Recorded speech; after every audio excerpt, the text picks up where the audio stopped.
everyone, this is Dr. Sarala. Welcome to Millet Magic.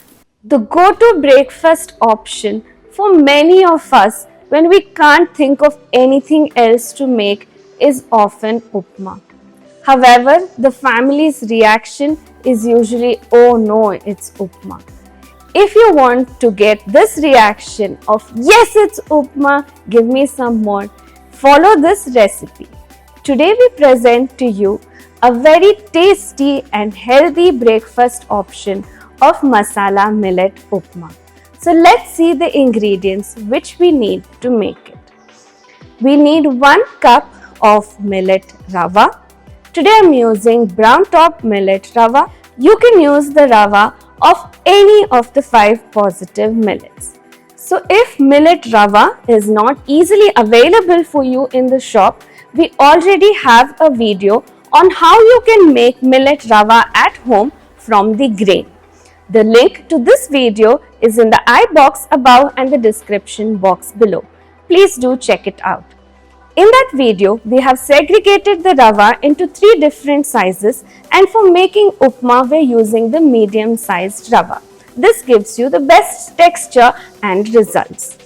For the masala upma, we also require Wangibaat powder. Now there's also a video in which we have shown you the detailed process of making Wangibaat powder at home from scratch. Please do check that out as well in the description box below and the I button above. We need, of course, ghee, which is going to enhance the flavor of our upma. And we're going to add a lot of veggies in the upma as well, since breakfast, being the most important meal of the day, is required to be a complete meal. So we're going to add in finely chopped carrot. I have used 1 carrot here and I have chopped it really fine because I'm not going to boil the vegetables directly. It's going to go into the tadka of the upma.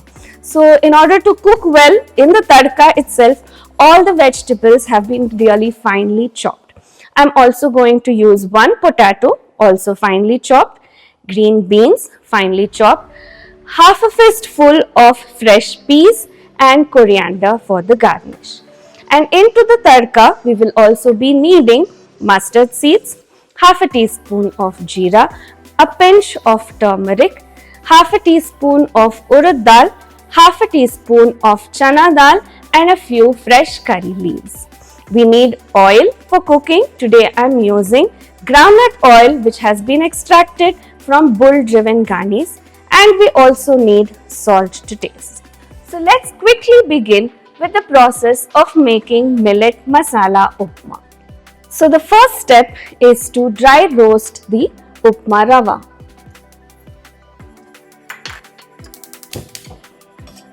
So roasting is going to be on a low to medium flame.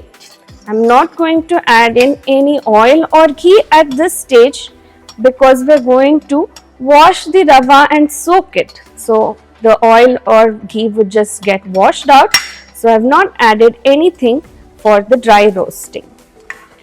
We're going to be roasting until we get a gentle aroma. So this should take about 2 to 3 minutes on a low to medium flame. You need to keep stirring with your hand because we don't want any part of the rava to turn brown or burn below. We want the rava to be evenly roasted. So you need to continuously stir. So I have switched off the flame. And I'm quickly going to transfer this into another vessel.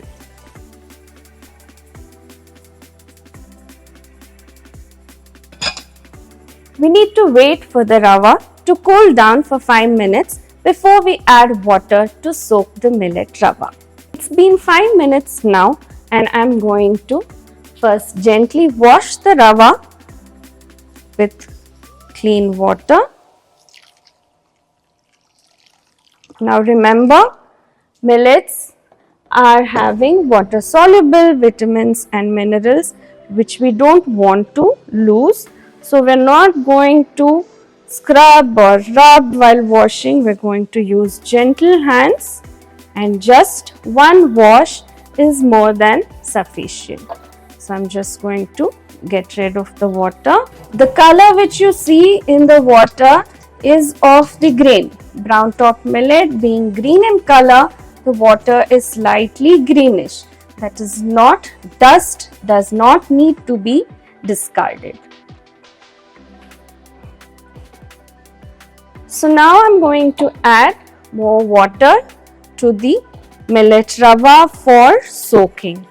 Again, soaking is an essential step while we are using millets. Since they are rich in fiber, they have to be soaked before using.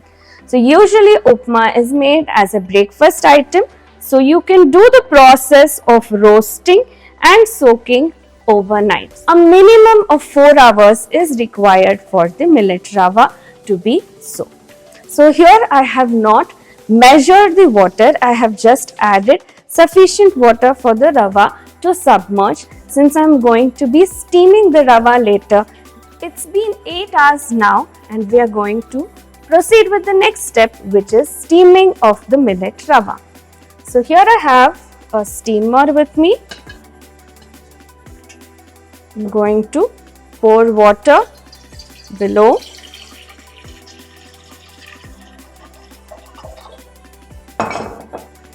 And since the rava is fine and small, we're going to use a cloth in the steamer to prevent the rava from going below.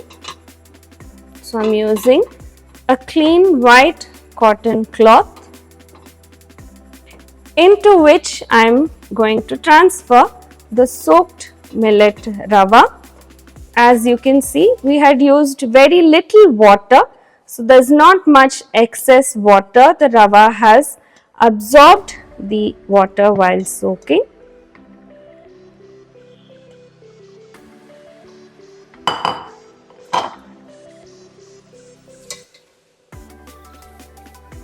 And we're going to cover it with a lid and switch on the flame. We're going to allow the rava to steam for 15 minutes on a medium flame. So what does this process do? It helps the millet grain to open up, fluff up and cook really well. So this was an ancient traditional method used by the tribal people who were eating millets as their staple food, and we have found over time that this is actually the best method to cook millets. So even for our upma, especially since we're adding masala, so regular upma still might cook, but when you are adding spices and masala, the millet grain or rava may not cook fully. So using the steaming method helps to solve this problem. So we are going to allow this to steam for 15 minutes, and meanwhile we are not going to wait or waste time, we are going to prepare the tadka. So for the tadka, I am going to use a kadai which has a thick base. So the thick base is very important so that the upma doesn't burn from the bottom. So 2 to 3 tablespoons of oil. We are using groundnut oil today, which has been extracted in a bull-driven wooden ghani. We'll switch on the flame and wait for the oil to heat up. For this dish, the requirement of oil is slightly on the higher side. So now that the oil is hot, I'm going to add in mustard seeds and allow them to splutter. Once the mustard seeds have popped, I'm going to add in half a teaspoon of jeera seeds, half a teaspoon of urad dal, half a teaspoon of chana dal. These are just to add a little extra crunch to the dish. Fresh curry leaves. We're going to allow the dals to turn slightly golden.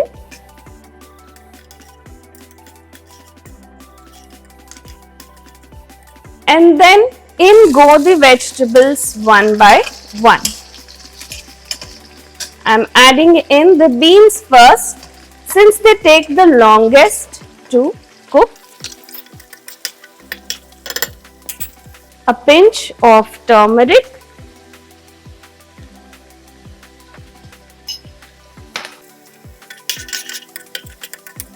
And after about a minute of adding in the beans, I'm next going to add in the finely chopped carrot. Going to saute the vegetables. Also feel free to add in other vegetables. You can add in brinjal, capsicum, methi leaves. Methi leaves, the flavor of methi leaves goes very well with this dish. So any available vegetables you can also add in. Feel free to make few small variations. So next to go in are the green peas. Again, saute for a minute. Meanwhile, I'm going to keep my water for boiling. So we don't want to add in cold water to the dish and suddenly halt the process of cooking. Anytime when you're cooking and you're adding in water, try to add in warm or hot water so that the process of cooking continues. So while the vegetables are sauteing, I'm going to prepare for the next step of adding water by keeping my water to heat.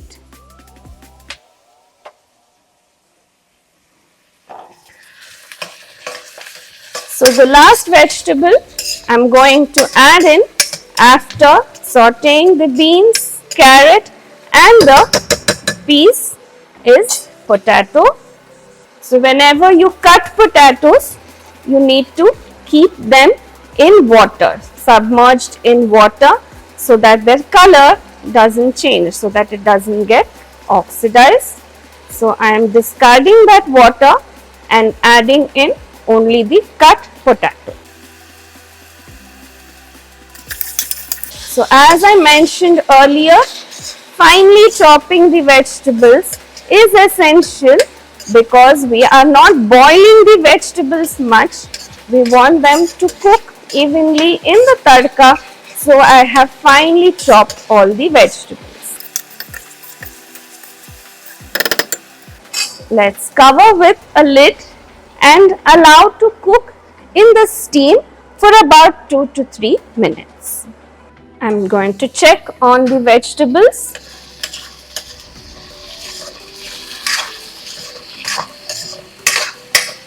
So the vegetables are partially cooked now and it's time to add in the water.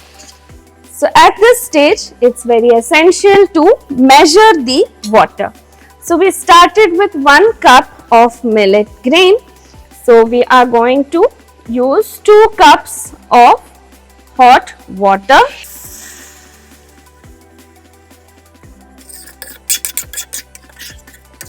Now that the vegetables are boiling in the water, it's time to add in our Wangibhat powder, which is the masala for the upma.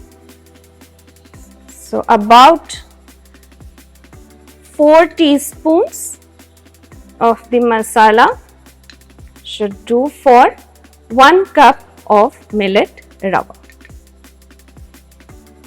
A nice mix.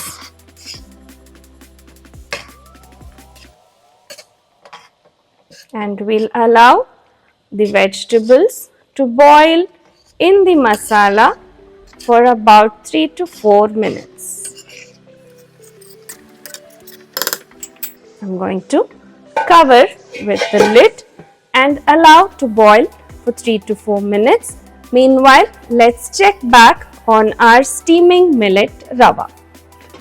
It's been 15 minutes that our millet rava has steamed. So as you can see, it is partially cooked. It's not fully cooked, but it's partially become soft. So now we're going to switch off the steamer and bring back the rava into our pot. So I'm going to take it along with the cloth.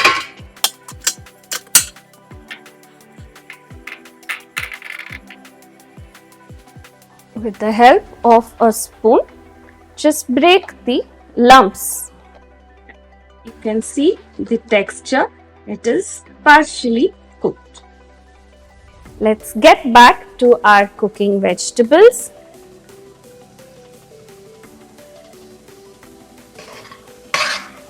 So the vegetables are almost cooked and the masala has also cooked with them. So let's add in the steamed millet rava, and before doing that, don't forget to add the salt. So salt to taste, a nice mix, and then in goes the steamed millet rava for its final cooking. Turn down the flame to sim once you have added in the rava.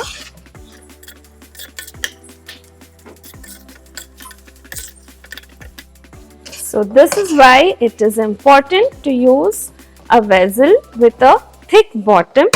Otherwise, at this stage you will see that it will burn at the bottom. So for the final cooking, we are going to need about another 5 to 8 minutes. But before we cover with the lid, we are going to add in 2 spoons of desi ghee. When you add it at this stage, it helps with the cooking and also adds flavor.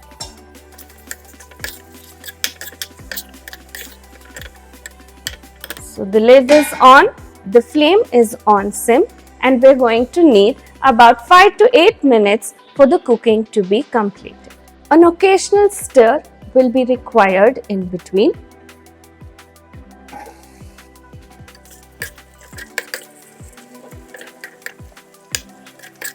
It's almost done.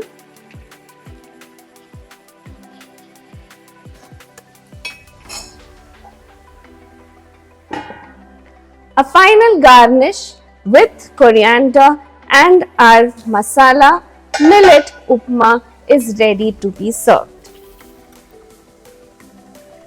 A generous amount of coriander and a final mix. I have switched off the flame and now it's ready. So let's plate it. For the plating, I'm going to smear a cup with little ghee.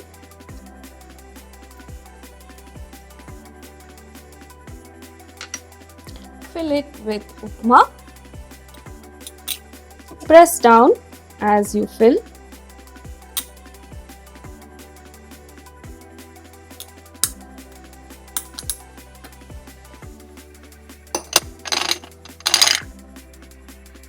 Since we have not added any sour element to the dish, you can serve it with a dash of fresh lime juice. You can also serve with some millet bundi for an extra crunch.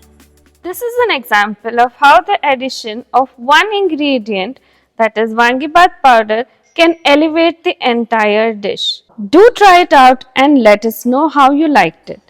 We'll be back soon with many more interesting and tasty millet recipes. Until then, happy cooking!